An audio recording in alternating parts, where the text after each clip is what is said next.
So the certificate authority is the only one that can actually create the digital certificate. So after the registration authority validates my identity, yep, this is Sean Harris, then it'll send the request over to the CA and say, Sean Harris needs this type of certificate, and only the CA can create this digital certificate. And we're going to look at the different parts of a digital certificate and what's made up in it and how it's actually used.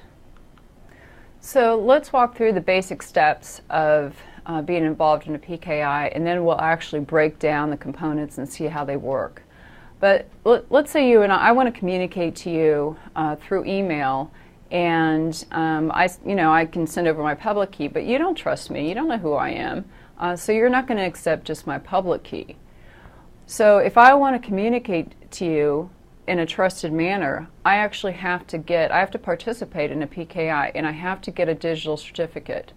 So what that means is I'm going to make the request to the RA. The RA will validate my identity, send a request over to the CA. The CA will create the digital certificate, and within that digital certificate is my public key. The whole goal of a digital certificate is to tie the identity of the user to a public key.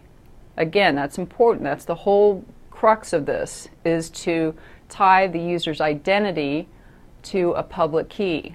So when I give you my digital certificate, you're not going to just go off of what I'm saying. Basically, I'm giving you something that comes from what you trust, which is a CA, and you'll validate this digital certificate, which we'll talk about those steps.